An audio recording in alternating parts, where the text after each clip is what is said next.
If Konami were in the NFL or the NBA, they would easily be cut by now because they keep making mistakes. It stopped. Because they keep making mistakes at critical times that can cost the entire game. Today, we're going to be talking about some huge news that you need to know about that can affect very much your Yu-Gi-Oh cards and a suggestion from the community where it could all be fixed. Let's go ahead and jump on in. What's going on with ya, big dog? And it is an amazing day for Yu-Gi-Oh! I hope that your day phenomenal. But if it isn't, don't let what happened at the beginning of your day ruin the rest of your day.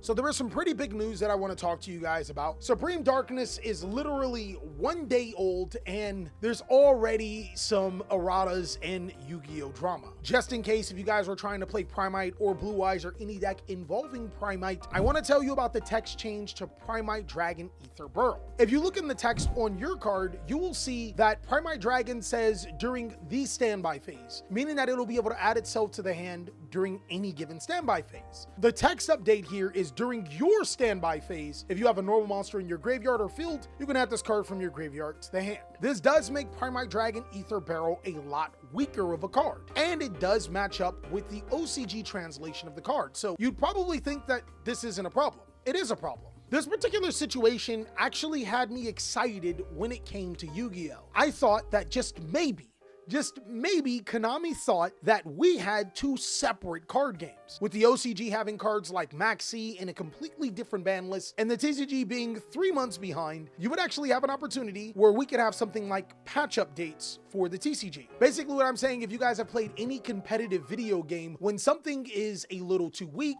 or something's a little bit too strong, the company will then turn around and buff or nerf the particular card to help fall in line and for a more enjoyable experience. Reminds me of a fighting game? Exactly, R2, exactly. Well, see, the thing is with Yu-Gi-Oh, we don't have buffs or nerfs outside of the Yu-Gi-Oh ban list. The ban list comes out every so many months, and until then, we have to deal with almost a replica format of the problems in the OCG. Konami has the information on what's going to be really strong in the TCG before it hits TCG shores. Why? Because they have 3 months of advance time in the OCG. Small buffs or nerfs to particular cards could help balance out the game and allow them to sell a more polished product. I can think of so many times where certain cards, if they had just a little bit of text change, they would be really good. And Konami, to show that they might be taking advantage of that situation, only to say no, it was a mistake, was, I think, a huge mistake. The biggest issue with using the OCG is that their meta in their ban list is very different from ours. Exactly, but we still know certain cards that will be very powerful. Like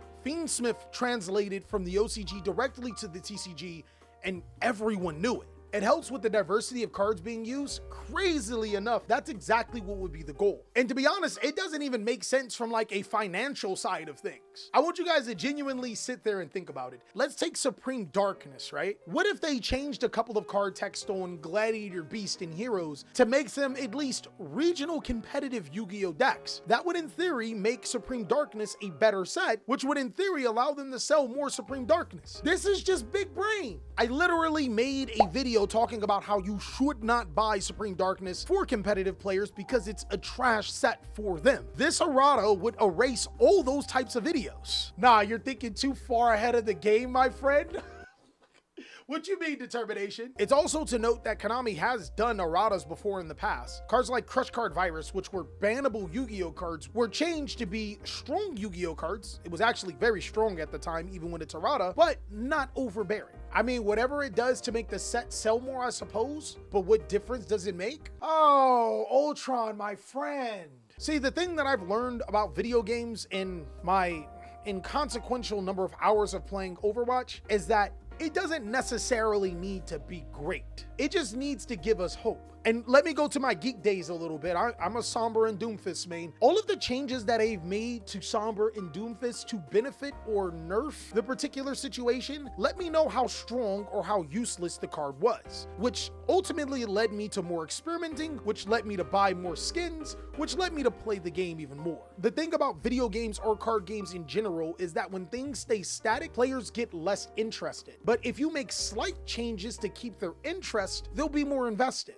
It's just that simple. So many problems could have been avoided in making certain cards make less generic. My brother, determination. We actually got to talk about that. I think that the biggest thing that Konami is missing right now is that they have made some effects ridiculously powerful while other effects are nerfed fairly. I hate to say this, actually I love to say it and I love to bring it up. Red Dragon Archfiend is the version of what a fair Yu-Gi-Oh deck is. It is the perfect balance of a Yu-Gi-Oh strategy that can make big plays, but with the right interruption, doesn't even have to be a ton of it, it makes the deck balanced. And then we have strategies like Yugioh, which kinda are restrictive, but not really, locking you into Exceed summons for the rest of the turn only if you use these particular ones. It's like, what were you doing? Let's take a card like Baron, for example. Do you really think it would be banned if it required a defloor tuner? Heck no! The card would be at 5 by now. I mean, look at what happened to the generic cards like Baron, Savage, Appo. What do they have in common? Exactly. And that's one of the biggest problems that Konami is getting into, is that they have archetypes that are incredibly restrictive, and then they have archetypes and engines that aren't. And that's what's making Yu-Gi-Oh so ill right now. It's starting to become a soup of, can you play this particular deck with this particular engine and then this particular engine in case this particular engine or this particular engine gets stopped? And I don't think that that was the initial design. Also, not all people can afford cards, so when they ban a certain card because it's strong in another deck, it's not fair in my opinion. You know what? He does have a point. Hypothetically, if a monster like Better on the Floor does get an errata change to, say, a defloor tuner or maybe something a little less bad, it should be addressed into a certain area of strategies where the card can't be as dominant. Therefore, it wouldn't have to get banned.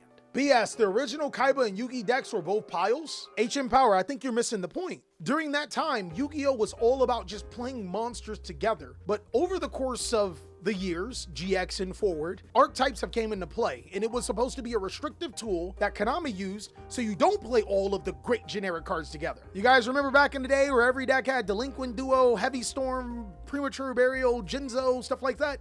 That's not good for creativity that you guys complained about. You say how to cyber spy all along. No.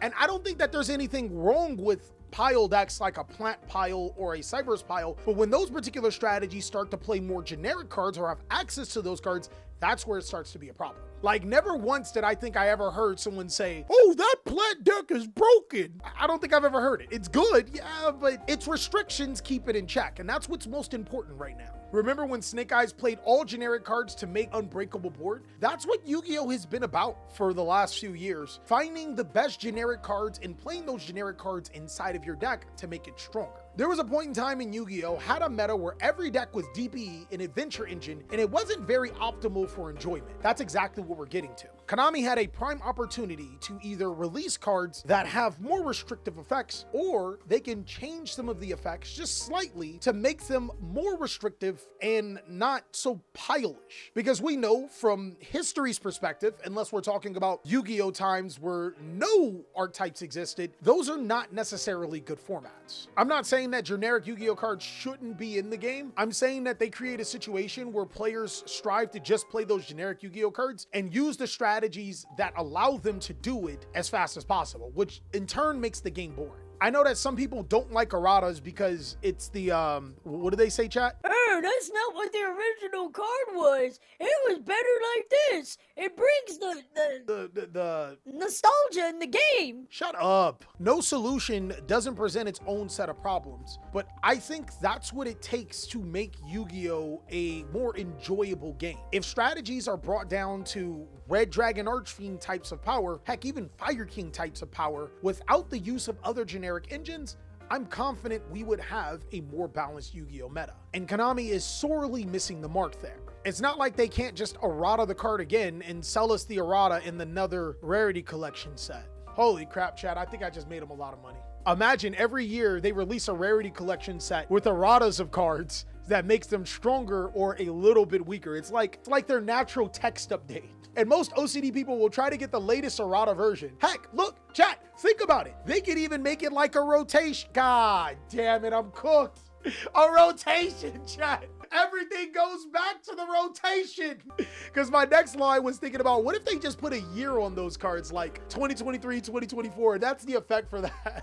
There would be no need for a bad list if we just change card text to actually match or hold cards until they were weak enough to be played. A maxi errata? That would definitely have to happen. Toons will get to attack the turn or summon. Bro, how many players would get in the game if you guys had an errata to your favorite card text or your favorite archetype that would make the strategy stronger? I know there are a ton of Toon people that were like, hold on, wait. Toon's invincible, indestructible by card effects, and can attack directly? Where do I sign up? But that's all that I got for the huge mistakes that I think Konami is making. I think erratas could be something beautiful for the game. And whether we agree or disagree, I would like to hear what you have to say on this particular take. Let me know down below in the comment section. And until then, be sure to check out these other videos. I know you'll want to see me on the next one. I can't wait to see you.